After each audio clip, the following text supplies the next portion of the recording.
حسن أو أمسيورة من قناة راكي كرافت. يوم جاتكم فيديو اليوم الشرح هذا الدجاج الأوتوماتيكية. طبعا سوي الشرح بس ما عجبني، الدقة مالته مو حلوة. سويتكم فيديو جديد أحسن هم تفهمون بسرعة. يا طبعا نحطين نظرة سريعة عنها.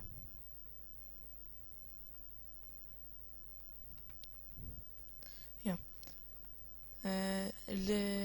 الدجاج يطي هاي ذي بيض يطيحين بالهواء.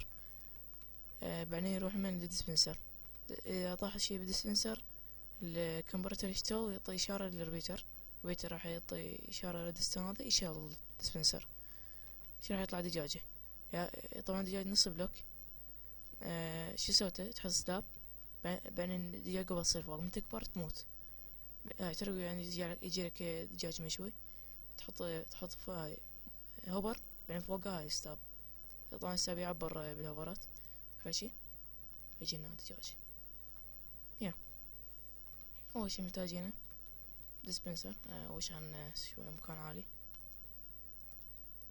بعدين ديسبنسر تحط فوقها هوبر.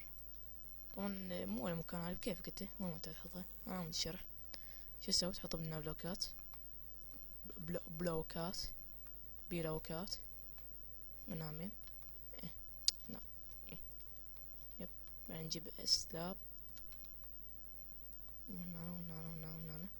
لا سوري، نحط بلوكة بعدين سلاب. ما اقدر اعبر الدجاج اللي حطيته.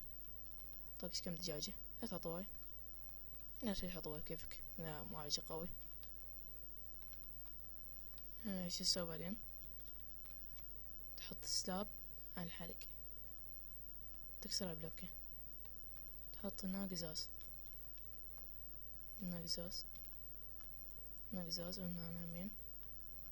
بس عم تعطيها ويشوف صار. تجيب باكت لافا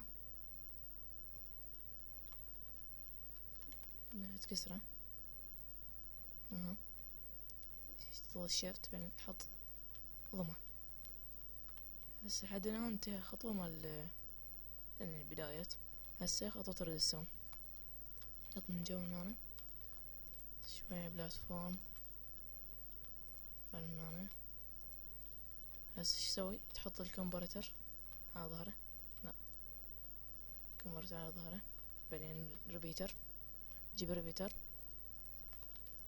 بعدين ريدستون ترجع من ديسبنسر. هسه شو تسوي؟ تحط تشيست هاي هنا. بعدين شو تسوي؟ تحط الهوبر على راس تشيست. هاي يعني شوف هسه اذا رميت نسوي تيست، ارمه ما رجع. طريقة سهلة وجدا مفيدة اللي ما يخلون يروحوا يجمعون أكل ما شلون شلون يضيعون فحماتهم. يا جاكم حسن أو أمسيرو من قناة راكرافت. وداعا.